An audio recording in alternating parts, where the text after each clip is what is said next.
procedente de la Universidad Mayor de Santiago de Chile, y la ponencia siguiente tiene el título de Deep Learning en Medicina, apoyo al diagnóstico y decisiones basadas en datos.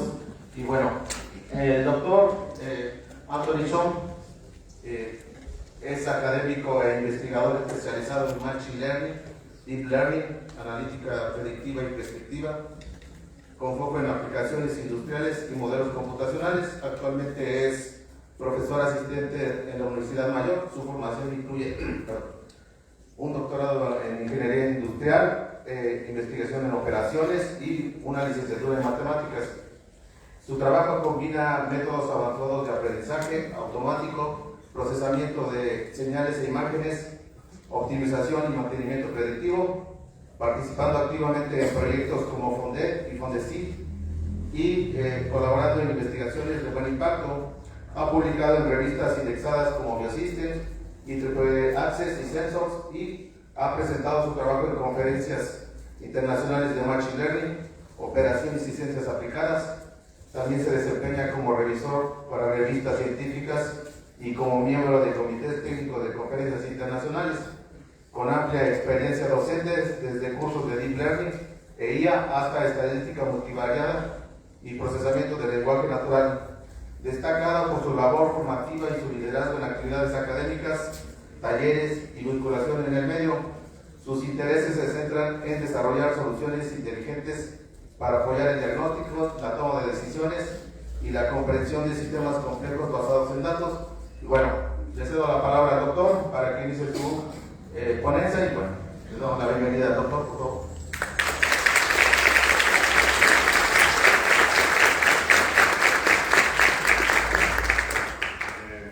Muchas gracias por la presentación y también gracias por la invitación para tener al seminario en el grado. Bien, más o menos parte de lo que mencionó el perfil, prácticamente lo mencionó otra vez por acá, soy licenciado en matemáticas, también tengo un doctorado en ingeniería de investigación de operaciones. Bien, más o menos mi área de formación está trabajando relacionado con temas más que todo de analítica con datos, prácticamente eso. Bien, y trabajo como profesor asistente de investigación en la Facultad de Ciencias, Tecnología y Tecnología en la Universidad Mayor, ¿no? Entonces, aquí también le presento un poquito más lo que es la Universidad Mayor. Está en Santiago de Chile, y está cerca, digamos, prácticamente de las estaciones de Manuel. Si de repente alguno de ustedes está interesado en conocerla, bienvenido. Bien, y también se puede hacer instancia, intercambio de estudios, también se puede hacer, también tenemos ese tipo de programas. Bien, entonces, bienvenido igual. Bien, entonces, para hablar más o menos de lo que yo hago, bien, entonces, para ver más o menos una introducción de lo que yo suelo trabajar. En realidad, mi área de trabajo se puede resumirse en tres elementos. ¿Sí? En este caso serían las tres tipos de analítica que suelen encontrarse. La analítica, en este caso, como analítica descriptiva, que más o menos lo que ustedes han visto en la parte de estadística, para ver más o menos qué es lo que está pasando, o lo que pasó, mejor dicho, con los datos históricos, si hay una tendencia, si hay una especie de patrón. Entonces, más o menos se puede resumirse lo que es la parte de analítica descriptiva. Si uno queremos ir un poco más allá, tenemos lo que es la analítica predictiva, que ahí más o menos tenemos los datos. Yo quiero... Ya, ok. Entonces, en la parte, si queremos aprovechar un poco más la información y ir mucho más allá, queremos predecir algo más en el futuro, vamos a abordar lo que es la parte analítica predictiva, que ahí ustedes pueden utilizar lo que es la herramienta de estadística avanzada, o conocida actualmente como Machine Learning o Deep Learning, o cosas con lo que es la inteligencia artificial, ¿no? Entonces, ahí en este caso, la analítica predictiva me puede dar más información de lo que podría pasar más adelante. Ahora, la pregunta es que, si yo tengo un montón de predicciones, ¿qué hago ahora? Entonces, ahí surge lo que es la analítica prescriptiva, en que yo tengo la información ya abordada, yo quiero aprovechar esa información y dar una especie de recomendación. Prácticamente, si más o menos que ustedes manejan la parte de Google Maps, si quieren tener un trazado de un lugar a un sitio a otro, le dan un numerito. ¿Okay? Ese numerito de 20 minutos, media hora, es trayectoria, y tener varios segmentos que pueden tener como recomendación. Estos son como analítica prescriptiva. Darle una recomendación, qué cosas yo puedo tener como mejores opciones para poder tomar una mejor decisión. Y entonces, más o menos estos tres enfoques es lo que yo trabajo realmente esta línea, pero más centrado actualmente en estas dos, que serían analítica predictiva y prescriptiva. Bien, vamos a darle un enfoque así en una hacer en este caso. Por ejemplo, si yo tengo un problemática sencilla, es decir, un vehículo, posiblemente un medio de transporte, realmente uno puede tener sensores. Sabemos que actualmente ya varios equipos pueden tener sensores que pueden recopilar datos a partir de ella. Y uno puede tener algo así como estamos monitoreando. Puede tener temperatura, puede tener vibraciones u otros más.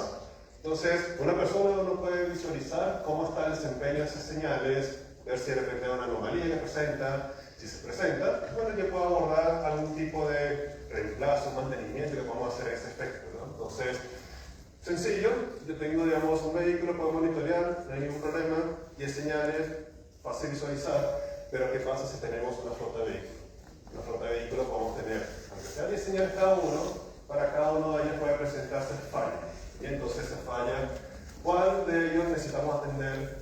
¿Qué podemos hacer? ¿Qué tenemos que arreglar? ¿Okay? Entonces, no solamente un dispositivo en cada uno que sea igual, puede tener una variedad de dispositivos o componentes que necesitamos atender, ¿no? Y claro, esto es un problema que estamos hablando de un vehículo. ¿Okay? Es un problema bastante específico, pero ¿será que podemos trasladar este tipo de herramientas o este tipo de enfoques a otro tipo de problemas?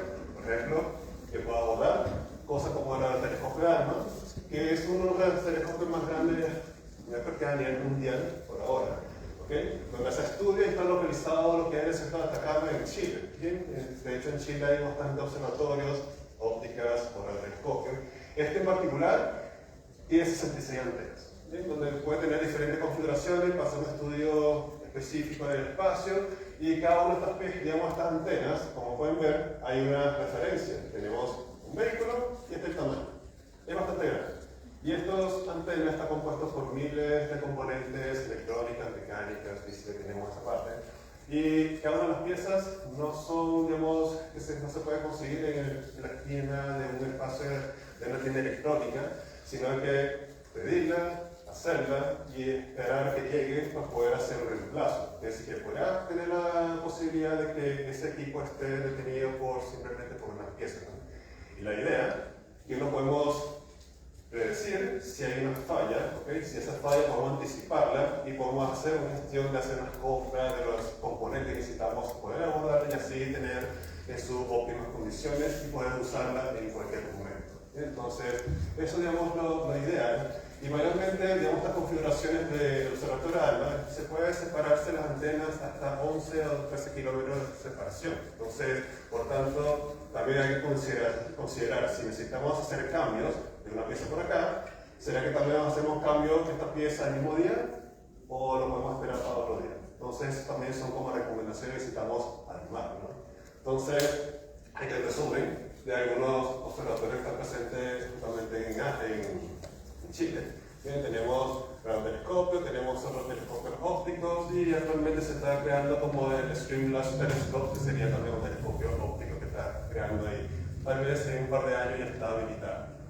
Entonces, en nuestras herramientas, uno lo que intenta es predecir fallas. Y bueno, cuando hablamos de predecir fallas, no es que esperemos que el componente termine de dañarse, sino de poder detectar algo que sea anomalía. Y entonces, ese término que realmente utilizamos, más o menos podemos decir que queremos detectar síntomas de una falla que todavía está funcional, pero no son en óptima condición. Entonces, uno puede tener, como por decir, monitorear unas señales, hacer corrientes, vibraciones.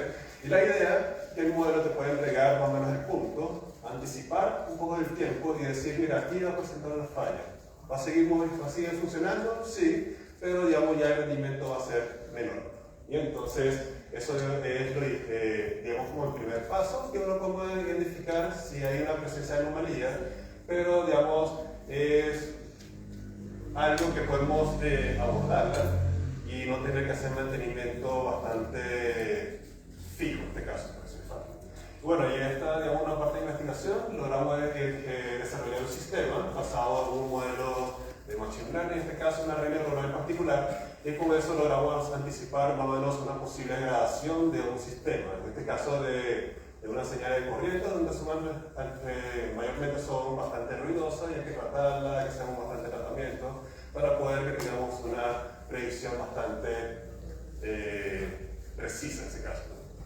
Ahora, conocemos el punto donde puede presentar anomalía, pero no sabemos cómo termina de fallarse. Simplemente puede fallar 2 veces, 2 semanas, 3 horas, o o 5 años, también puede ser. Bien, entonces, la pregunta es, ¿cuándo deja de funcionar correctamente? Ok, perfecto, vamos a ver si hay una posibilidad de abordarla. Okay. Entonces, si yo tengo un problema así, actualmente yo lo que monitoreo de las señales hasta este punto y resulta que el sistema me dice, mira, aquí hay una anomalía. Esta información que tenemos acá es en un futuro. No conozco cuál será la dinámica, yo sé que hay una degradación posiblemente. ¿Okay? Entonces, la idea es que ya esto es desconocido, yo puedo estimar este plazo que queda, ¿okay? Que no sé cuánto es el tiempo, pero termina de dañarse. Pero si yo conozco algún histórico, yo puedo hacer una predicción en función del modelo sistema predictivo. Este sistema predictivo puede ser cualquier modelo que ustedes pueden imaginarse. Mayormente son herramientas como Machine Learning, Deep Learning o inteligencia artificial. Y con esto yo puedo estimar lo que conocido como tiempo de vida útil restante. O conocido como término de RUL como RUL, ¿no? Entonces, esta información de predicciones yo puedo tener un valor único. O si puede tener algo más robusta, entregar una distribución de esas predicciones. Entonces tenemos una cuantificación de incertidumbre y con esa información yo puedo tener más para poder hacer una toma de decisión y hacer si hacemos el cambio o podemos tener un poco más de tiempo de uso. Entonces, esta área es un área de línea de investigación también conocida como pronóstico de falla. Si al momento ustedes ven pronóstico de falla, más o menos se relaciona con este tipo de estimación, lo que queda de tiempo de vida de útil restante de esta información. Entonces, esto también se puede, digamos, pudimos crear una estrategia donde tenemos un sistema de muchos modelos donde cada, digamos, degradaciones presenta diferentes comportamientos aún así de un mismo dispositivo.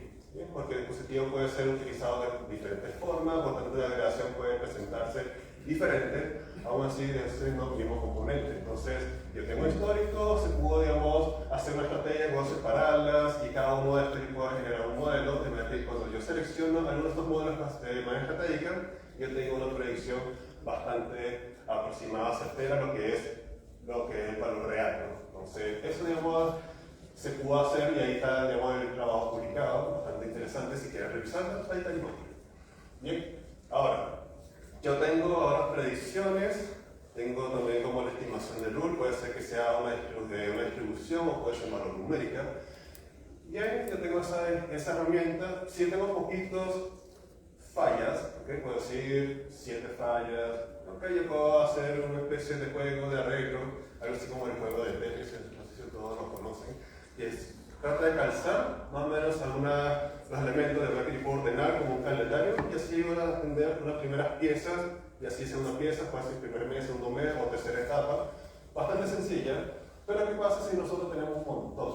Un montón ya ahí se nos escapa un poco más de cómo ordenar de manera estratégica, de manera que puedo tal vez reducir el tiempo de falla o puede ser reducir el costo y entonces es un problema combinatorial que cómo podemos combinar de manera estratégica, de manera que tengo un objetivo alcanzable, ¿no? Entonces, todo esto depende de un modelo de toma de decisiones. Ahí en este caso, los modelos de toma de decisiones puede ser un modelo matemático que simplemente arma un par de funciones o un montón de funciones que logra caracterizar ciertas restricciones de manera que yo puedo tener una reducción de un costo, por ejemplo, o reducción de tiempo en actividad, de tiempo para el uso, por ejemplo. Esos son modelos que están presentes que podemos utilizar para efectos de ordenar estas piezas y yo puedo tener una recomendación de cómo resolver el problema. Entonces, con esto también se pudo desarrollar un modelo matemático que permita justamente entregar una especie de calendario, un calendario de posiblemente un año. Cada mes yo tengo unas piezas críticas que necesito atender para hacer el efecto de hacer mantenimiento, ¿no? Entonces, esta expresión que tenemos acá, pues, mezclando información a lo que es predictivo, yo puedo tener un mantenimiento prescriptiva que va mucho más allá de lo que tenemos la información actual, pronóstico, estudio. Aquí le presento un pez, un poco extraño, fuera de lo que contexto del trabajo, pero en realidad estoy apoyando, digamos, un organismo, más que toda la parte de biología marina, en que ellos quieren estimar la edad de un pez. Entonces, yo puedo tomar unas imágenes, yo puedo tomar informaciones de un pez caracterizada y puedo tratar de predecir la edad. A veces me preguntaría, ¿qué hacemos con la edad? En realidad, la cuestión con el cambio climático, los periodos de madurez de cada una de esas especies va a tener diferencia, por tanto, la captura, ¿bien?, va a ser diferente. Entonces, hay que actualizar la cartografía. Entonces, eso les sirve mucha ayuda para poder tener esa referencia, ¿no? Otro trabajo que también estoy vinculado es la propagación de fuego, ¿okay? En la parte del bosque. Entonces, realmente lo que estamos haciendo es tratar de hacer como un sistema de recomendación, cómo se propaga ese incendio y así colocar muro de fuego de manera que uno puede más o menos mitigar ese problema que está presente en ese momento. Esto lo abordamos principalmente porque en Valparaíso, una sección que está allá en Chile, fue uno de los incendios más grandes. Entonces, queremos reproducir esa instancia y así generar un software que permita justamente dar recomendación. Otro problema que estoy trabajando actualmente con el doctor Frei Narea también para efectos de clasificar el fototipo cutáneo. Entonces ahí estamos armando una especie de trabajo narrativo para poder tener una posición en la parte de clasificación. Bueno, y cada una de estas a veces uno se pregunta, okay, ¿qué tan bueno y por qué te da esa predicción? ¿Cuáles serían los factores que justamente gatilla, okay, que tengan una clasificación específica o una predicción? Ahí entraría la parte de lo que es XAI. XAI sería como la inteligencia artificial explicativa. Entonces uno puede desarrollar herramientas que permiten decir, mira, cuáles sean las variables que realmente hacen la referencia a esa predicción. Entonces también estamos desarrollando algún tipo de estrategia para poder tener una explicación en función de unos modelos específicos de redes neuronales. Ya. Y bueno, aquí tengo un resumen de los colaboradores que trabajan actualmente. Son poquitos que están acá. ¿Okay? Entonces ahí les dejo prácticamente mi resumen de lo que trabajo actualmente. Eso es, digamos, la parte introductoria. ¿Okay? Falta un poco más. Bien, tengo aquí el tema del seminario que está relacionado con inteligencia artificial. Bien, entonces aquí le coloco una parte como inteligencia artificial, deep learning, machine learning. Mi pregunta que quería hacer a ustedes: ¿qué ustedes consideran que todos estos son iguales? Levanten la mano que consideran que son iguales: inteligencia artificial, machine learning, deep learning. ¿O no quieren pasarse de la tarea? Ok. Parece que todos también que no todos son iguales. Efectivamente no son iguales. Bien, entonces, porque muchas veces se pregunta, uno piensa que cuando hablamos de inteligencia artificial, machine learning o deep learning es una misma cosa. Que son sinónimos, pero en realidad no lo son. Uno se puede, digamos, asumirlo de esta forma, que esta esquemática, donde tenemos inteligencia artificial, es el sistema más grande, viene sigue el machine learning y dentro de ella está deep learning. Y entonces, ¿qué es lo que hace función de cada uno? Bueno, voy a ver más adentro.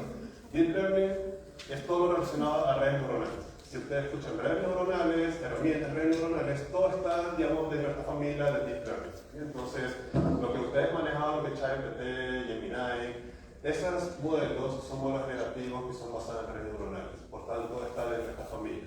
Machine Learning, digamos, contiene Deep Learning porque son modelos predictivos, clasificaciones, pero no solamente utilizan redes neuronales, hay otros modelos.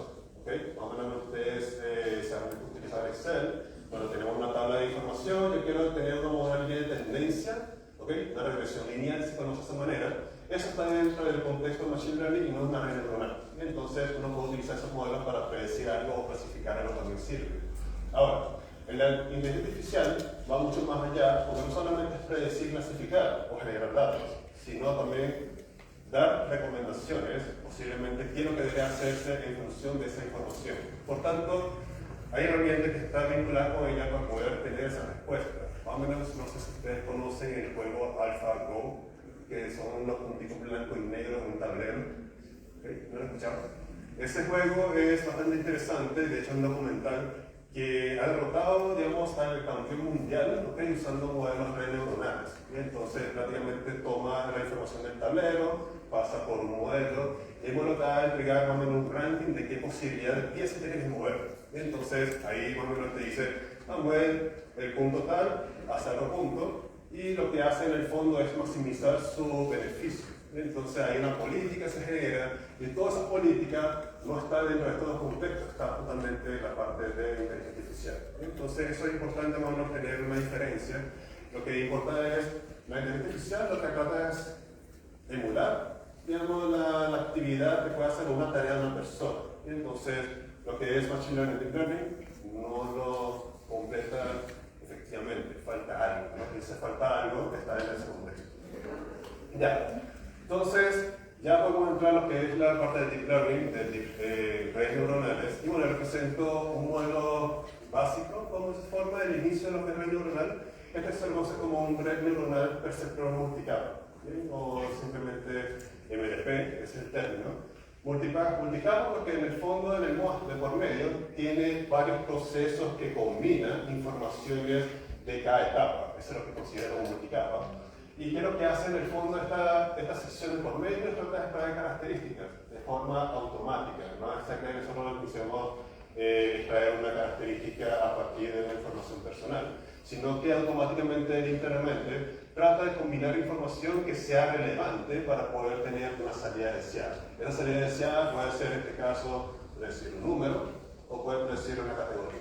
Una categoría, estamos hablando, si tengo un problema de clasificar un perro o un gato, entonces yo puedo decir que esta información es relacionada con perros o esta información es relacionada con un gato, por ejemplo. ¿Okay? Entonces, las entradas puede ser en este caso entradas que ustedes ven como son variables que ustedes pueden cuantificar o podemos tener como una experiencia como la tabla Excel. ¿Sí? Cada una de las columnas hace referencia a una variable y bueno, cada una de las variables sería la inserción de cada uno de estos circuitos conocidos como neuronas. Más o menos esa es la idea, ¿no? Entonces, ¿cómo digamos relaciona la parte de medicina? Bueno, en realidad en medicina también tenemos datos. Entonces, si tienen datos, se puede digamos adaptarse usando este tipo de modelos. Y bueno, la forma, digamos, los problemas que se han abordado en la parte de medicina, yo puedo decir como los más relevantes son estos 6 que están acá.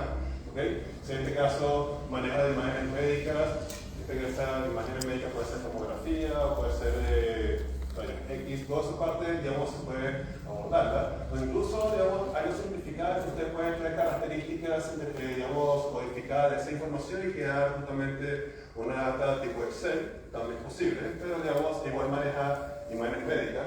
Esta la otra parte es de clasificar si un paciente está sano o si presenta de algún tipo de enfermedad, también puede manejar ese tipo de problemas.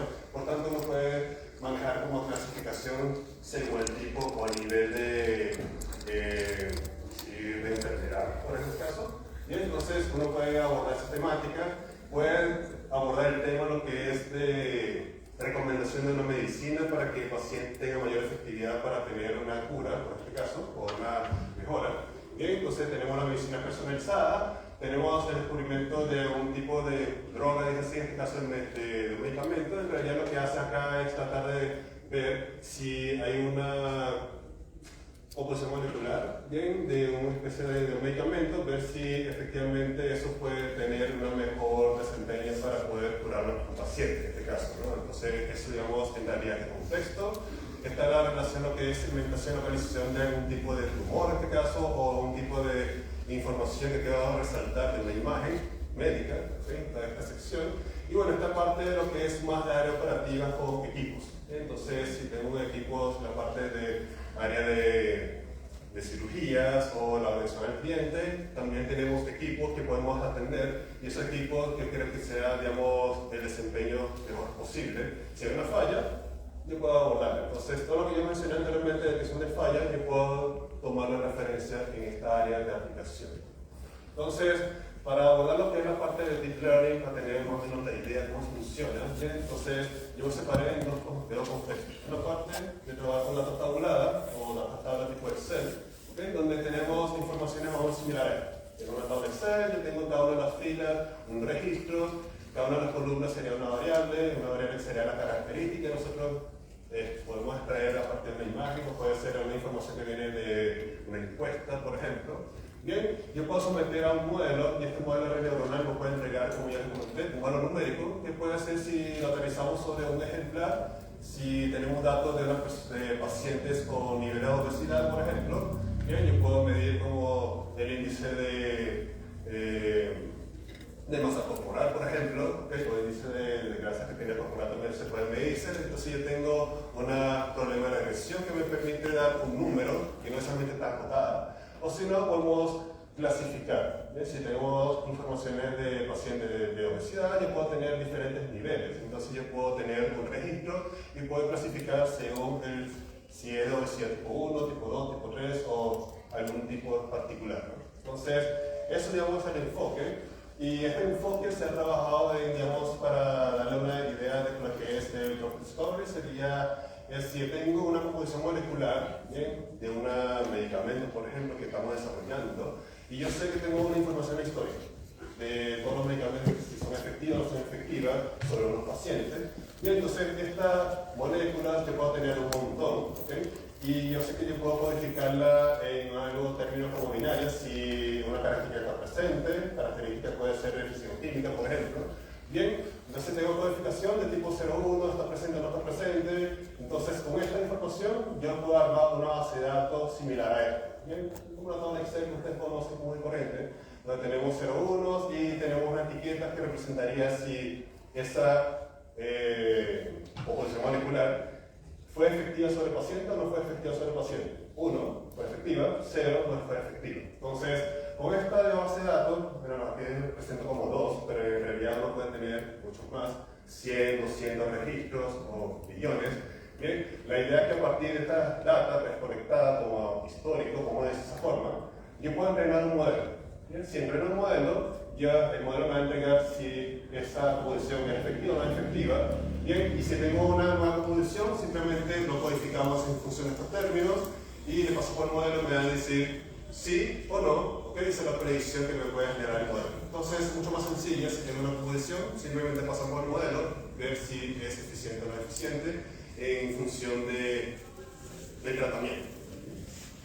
Tenemos la parte de medicina personalizada, que realmente lo que hace es tener una recopilación de información de muchos pacientes. ¿Okay? En este caso podemos tener informaciones, puede ser de fenotipo del paciente, podemos tener una imagen recolectada a partir de ella, tenemos, por decir, el estilo de vida, si fuma o no fuma, por ejemplo. Entonces tenemos toda esa información que pueda recolectarse, tenemos esa información. Y si yo uno toda esa información, ya tengo una base de datos de alta dimensión. Entonces, esa información como tuviese una Excel, por ejemplo, de millones de columnas, por ejemplo. ¿Okay? Entonces, la idea es que si tengo histórico de muchos pacientes y yo tengo un paciente en particular, yo lo que intento es que el modelo de aprendizaje busca como referencia de unos pacientes si ha tenido como buena desempeño en ese medicamento, y así el sistema analiza y lo rankea. Cuando lo rankea, uno puede más o menos recomendar qué medicamentos debe tomarse para que tenga una mejor efectividad. Bien, entonces esa sería la personalización. Y la parte de manejo de operaciones, era lo que yo comenté, si tenemos un montón de equipos especializados, yo puedo monitorear todos los sistemas, si tengo sensorizados, yo puedo, digamos, aplicar una metodología que permite predecir fallas, y esa predicción de fallas yo puedo identificar cuánto le queda vida útil a un componente y así más o menos anticiparse que tenemos que abordar para que haga un mantenimiento efectivo. Entonces, eso, digamos, uno de los trabajos que se puede abordar en esta área, y aquí hay un paper que está relacionado con eso, por supuesto. Y ahora, si yo tengo imágenes, ¿será que podemos procesarlas? No solamente que yo tengo una imagen, ok, voy sacando las características manualmente y lo paso como una información de tipo Excel. En realidad sí se puede. ¿Bien? Entonces, las imágenes, en realidad como nosotros vemos, ¿okay?, simplemente son tonalidades de colores. Si estamos hablando de escalas de grises, si yo hago una ampliación de esta imagen, yo puedo verse como si fuese una grilla. ¿Okay? Esta grilla tiene números. Y esos números que tenemos acá son como el nivel de densidad de luz que está capturando en esa esencia, que realmente estas son escalas que van del 0 hasta 265. ¿Bien? 0 no tiene luminosidad, 265 lo más deseado posible. Entonces, yo puedo llevar la imagen a una matriz de números, y esos números, cada uno de estos números se representaría con una característica que representa la imagen. ¿Bien? Entonces, escala de grises, bien. Escala de colores, ¿cómo lo manejamos? Igual, es una matriz que tenemos 3 profundidades, ¿okay?, como si fuese un cubo, donde cada una de estas profundidades representaría como los colores primarios. ¿Okay? Rojo, verde y azul, con la combinación de ellas, lo que nosotros vemos son la tonalidad de color de una imagen. Entonces, igual se pueden trabajar imágenes directamente a modelos, y de hecho en las redes neuronales también existe un modelo de redes neuronales conocido como redes convolucionales, y estas redes convolucionales lo que consiste son filtros. Es algo como que ustedes han manejado en las cámaras, que ustedes aplican un especie de filtro, cambiar la tonalidad de color, resaltar unos bordes, suavizar la cara, que son los típicos. ¿Okay? Entonces, esos son filtros que maneja el sistema de red neuronal en particular, conocido como redes convolucionales, pero tiene una ventaja, en que nosotros no le decimos qué filtros considerar, sino que él se encargaría de encontrar esos filtros que sean pertinentes para extraer esa característica. Entonces, muy inteligente en ese caso, ¿no?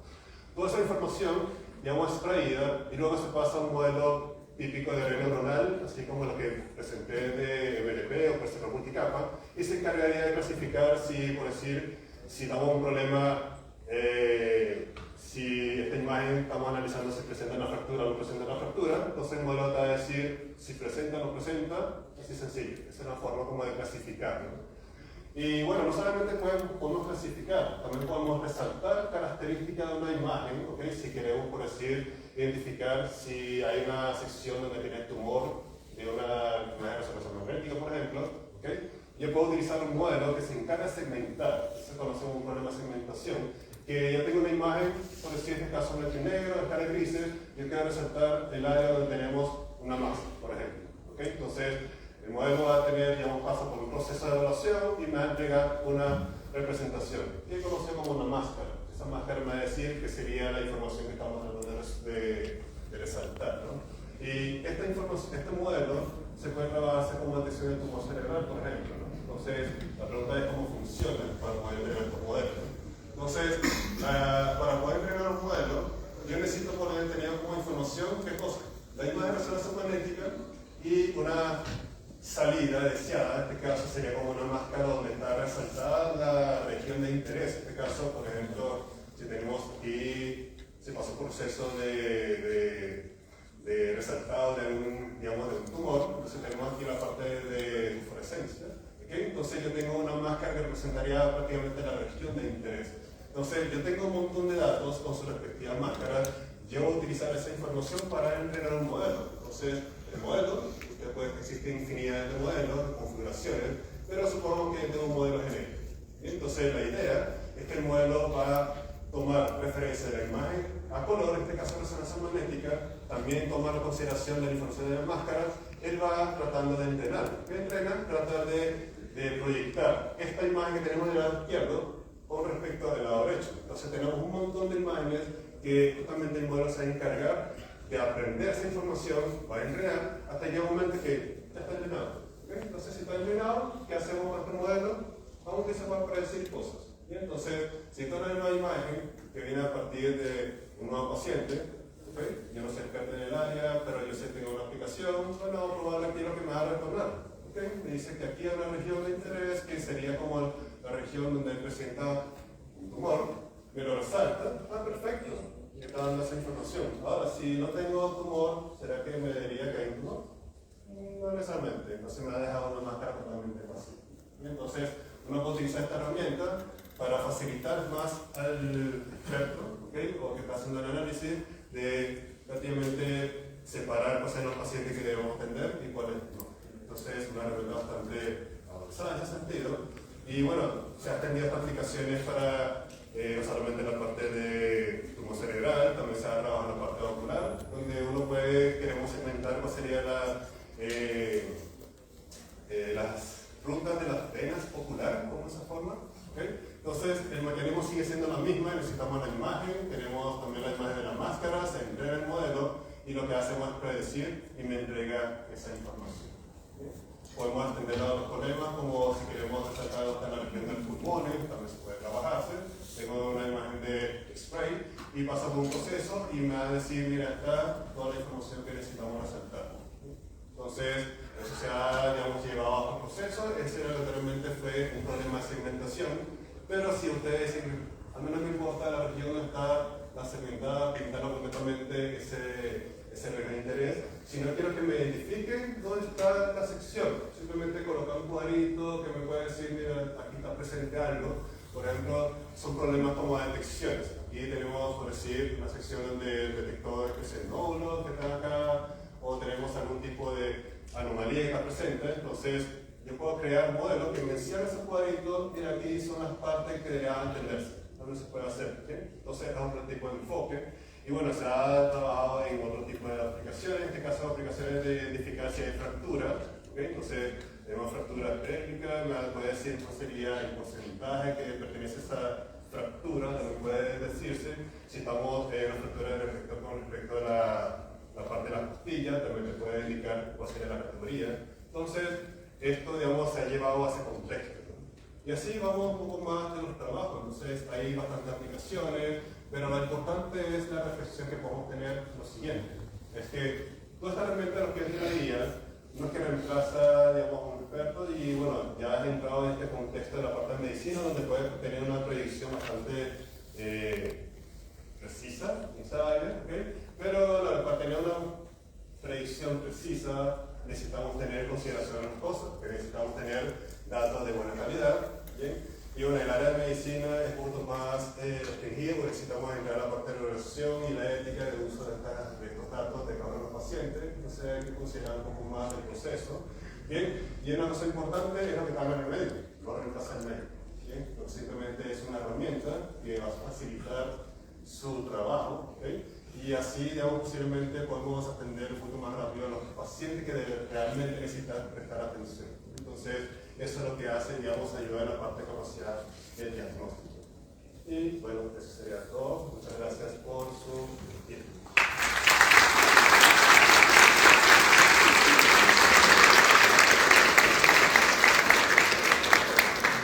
Bueno, agradecemos por su plática interesante. Ahora vamos a una sesión de preguntas. Si alguien tiene alguna duda o alguna pregunta, ¿alguien? ¿Qué? Bueno, muchas gracias por la presentación. Tengo dudas sobre la parte que mencionaba de la detección de datos reales en cuestión de la ética. Para el entrenamiento de modelos de deep learning se requieren muchísimos datos, ya sean las imágenes o tablas de descomposición. Entonces, ¿cómo sortean esa parte de la ética para la obtención de imágenes de tumores, por ejemplo, y poder hacer el entrenamiento del modelo? Buena pregunta. La cuestión de la ética depende mucho de la regulación de cada país también, que es uno de los factores principales. Bien, pero hay que tener, digamos, una especie de uso regular, un procedimiento que uno debe definirse para poder tener esa liberación de uso de cada uno de estos datos de los pacientes, ¿no? Entonces, no es fácil. Realmente no tenemos que abordar, pero hay que tener en contexto la política que está manejando digamos, en el hospital o si no, según la región que está asociada a esa área. Entonces, hay que revisarlo, depende de la política. No puedo hacer una respuesta exacta así como funciona aquí en México, ¿okay? Pero en Chile, digamos, es bastante restringido el uso de esa información. Pero en Estados Unidos, si la universidad está asociada con un hospital, ¿okay? El acceso a esa información es mucho más fácil, porque ya tengo un investigador que está en la Universidad de Alabama y me ha comentado que la información para obtener a los pacientes es mucho más sencilla que utilizarlo propiamente. No sé si te responde la pregunta. Sí, muchas gracias. Perfecto.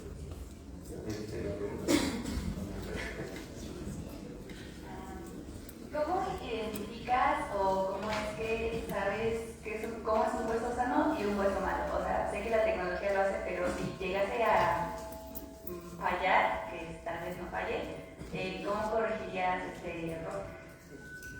Buena pregunta. Eso de identificar si un hueso está en buenas condiciones o en malas condiciones dependería de los datos, qué tan buenos son, ¿no? Por supuesto. Y para el efecto de tener esos datos hay que pasar por un proceso de validación. Entonces, hay unos datos, digamos, no tenemos el 100% de certitud, ¿okay? Pero sí, de cierta manera, se ha pasado por un proceso de validación.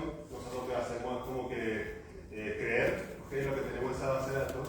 Y bueno, la parte de la precisión dependería mucho del diseño del modelo. Entonces, en este caso, en la red neuronal existen infinidades de configuraciones, ¿okay? A pesar que no es un mismo modelo, ¿okay? La misma estructura, pero tenemos muchas configuraciones, por decir, si agregamos más filtros, por ejemplo, o si reducimos el filtro, si necesitamos una regularización interna, digamos, un parte del proceso de aprendizaje.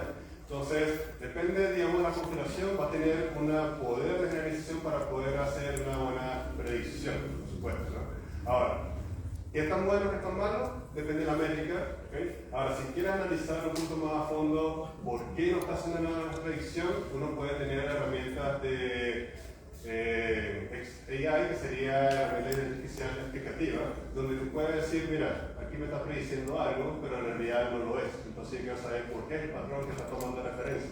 Bien, entonces uno puede tener como una especie de mapa de calor, indicando, mira, el modelo se está centrando en esto, y entonces lo que uno puede tener como referencia, bueno, ¿cuál sería aquellos datos que realmente no está asociado con ese patrón? Entonces uno puede tener dos cosas, descartarla o recorregirla.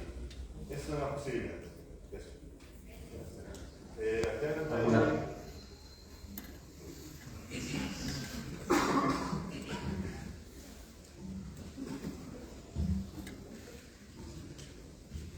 Hola, una pregunta. ¿Cómo estimo cuántas capas de extracción de características debo de tener? Buena pregunta, esa es por enseñarlo principalmente. Okay, no hay una regla así como tabulada, que si tengo estos datos, yo utilizaría 3 capas, 20 capas, 5 capas. Eso dependería mucho de los datos. ¿Okay? El problema puede ser sencilla, si los datos están bien, supongamos que las condiciones ideales son súper buenas, están todas totalmente validadas, pero si la información que tenemos aquí, o el fenómeno de lo que queremos predecir es difícil, entonces necesitamos hacer el modelo más complejo. ¿Bien? Pero nosotros no tenemos como una especie de indicador de decir que este problema que estamos abordando es difícil o fácil. Nosotros a simple vista decimos que es fácil. ¿Okay? Puede ser, pero a nivel computacional no necesariamente se ayuda. Gracias. Aquí adelante puede ser que tenemos unas consultas, por si acaso. La tercera también hay una consulta. Bueno, primero que nada, gracias por la presentación y tengo una pregunta sobre la analítica. Usted nos había mencionado que se debe de encontrar un problema base y que se deben de empezar a predecir las fallas, pero me gustaría saber si existe como un margen de error como para estimar el punto posible de falla. O sea, sabemos que no funciona el dispositivo y que tiene un error, pero ¿cómo sabemos o cómo podemos predecir directamente ese error? Excelente consulta. Para el margen no hay un margen específico salvo lo que es la estadística que proporciona la fábrica, por ejemplo, ¿no? Pero ese es en condiciones bastante generales. Por tanto, la banda puede ser un poco más restringida o un poco más amplia, se dependería mucho de lo que proporciona la fábrica, pero uno podría analizar, digamos, si tenemos la disponibilidad del histórico. Si tenemos un equipo que podemos hacer un histórico de posibles fallas que puedan ocurrir, que han ocurrido, ¿bien? Uno puede analizar en qué punto más o menos ustedes consideran como aceptable. ¿Bien? Entonces, aceptable uno puede decir, mira, yo quiero que el umbral no termine de dañarse de un día a otro, sino yo quiero que se dañe un mes o 2 semanas antes, porque yo necesito anticipar cuál sería la problemática que yo puedo resolver o hacer mantenimiento. Por ejemplo, si yo tengo una pieza que es fácil de encontrar, que lo puedo comprar en la esquina de la caja de cualquier sitio, entonces yo puedo asumir que tomar un umbral que pueda fallarse en 2 días, 3 días. Perfecto, no hay problema. Pero si el equipo necesitamos solicitar a una fábrica, pedirla, que lo traigan, se demora como 3 meses, entonces tú defines un umbral específico para que justamente alcance como el punto de falla. ¿Okay? Entonces, esos umbrales va dependiendo de la pieza, ¿okay? La dinámica de la pieza, cómo sería la utilidad, el uso que le ha dado en ese ambiente, ¿okay? Todo eso influye. Entonces, ese umbral, realmente, digamos, lo más común que se ha utilizado, el punto de falla es como la edición estándar que puede tenerse como a 3 veces de edición estándar, más o menos tener como esa referencia, ¿bien? Y ahí definen una especie de un margen de residuales. Eso es una posibilidad. ¿De nada? Por ahí. Bueno, como comentó antes, dijo que la IA sería un apoyo para los médicos en base a la precisión y todo eso. Pero ¿qué pasaría si un médico se dejara llevar por la IA? O sea, ya todo lo agarraría como la IA. Es como ustedes trabajaran la tarea como ChatGPT. ¿Ok? No hay esa actitud si el resultado está bueno o malo. ¿Okay? Lo que podemos ofrecer, ¿okay?, es la estadística que puede tener ese desempeño del modelo. Por ejemplo, en este caso, los modelos que han presentado, tiene, digamos, el resultado que le han dado que, mira, la efectividad, 80%, 40%, 29%, ¿okay? Uno lo puede orientarse en función de qué tanto tú quieres tener la precisión del modelo. Ahora, si tú no tienes conocimiento de eso, simplemente tomarse, digamos, problemas o modelos que han abordado lo que estás tratando de resolver, ¿okay? No tomar cualquier modelo. Yo sé que ese modelo funciona súper bien, no sé, en la parte marina, pero yo estoy trabajando en la parte medicinal, que a veces es un poco más exigente en ese caso, ¿no? Entonces, yo no puedo tomar referencia, mira, en la parte marina, 99%, pero cuando lo llevo al contexto de medicina, que tenemos otras complicaciones, ¿okay? Puede tener una reducción de rendimiento, puede ser 30%. ¿Okay? Entonces, hay que buscar trabajo relacionado con ella, o si no, utilizar, si hay personas que están expertas en el área, bueno, utiliza esos datos, ajustar el modelo, te puede dar el medida de desempeño. Si esa medida de desempeño se mantiene, bueno, tú puedes tener una especie de garantía que las cosas funcionan bien. ¿Ya? ¿Te responde la pregunta? ¿Sí? ¿Ahora consulta? Bueno, vamos a ver. Vamos a dejar las dos preguntas rápidas por el tiempo.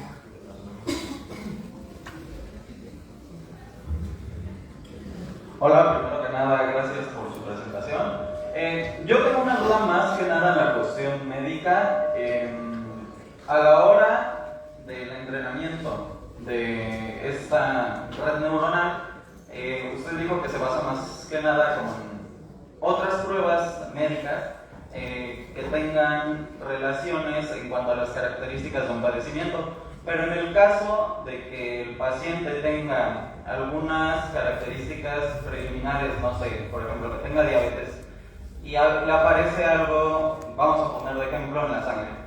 Entonces la IA o la red neuronal puede decir que probablemente sea un tumor, pero si es otra cosa relacionada a la diabetes, ¿tiene alguna comparación de datos en cuanto a los datos de ese paciente o solo es en cuanto a los datos de otras características ya recopiladas?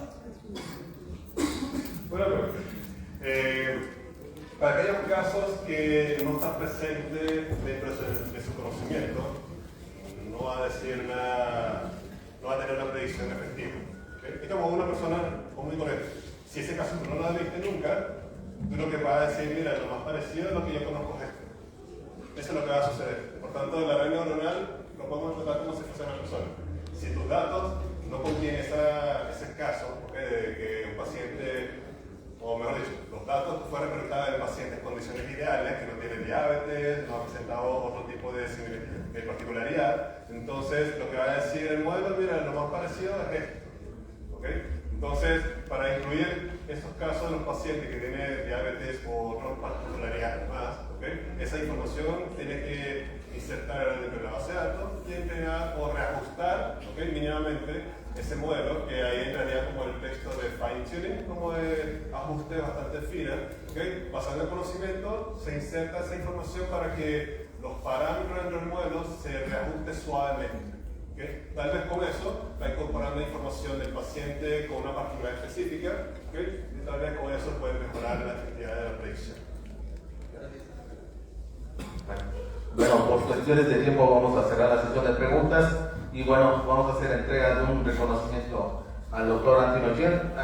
Uno de los reconocimientos será llegado en los próximos días, pero el reconocimiento por parte de la carrera de Ingeniería Biomédica le entregará el doctor Freddy. Perfecto, muchas gracias. Bueno, vamos a agradecer al doctor Anthony Cho. Bueno, por ahí cuando vieron la introducción decía que él estudió su licenciatura en Venezuela. Yo soy de Venezuela y ahí lo conocí como compañero, él es matemática, yo soy físico. Y bueno, colaboramos mucho en la época académica, ¿no? Estudiantil.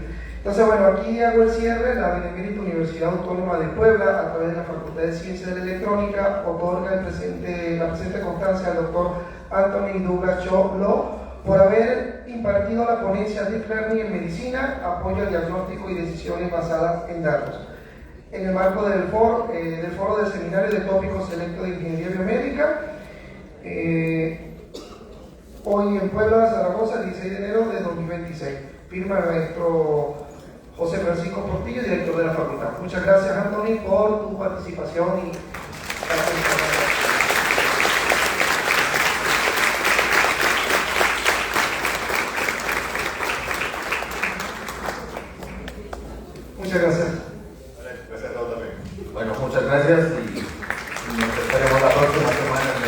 ordinaria de los viernes. Y bueno, para los alumnos de posgrado, las listas estarán ahí casi en la salida. Bueno, ahí lo tiene algún compañero para que se registre. Si te ha gustado este video, If you liked this video, dale like, comparte el video y síguenos para que te avisen de nuevos videos que publiquemos. please like, share the video, and follow us so you can be notified of new videos we publish.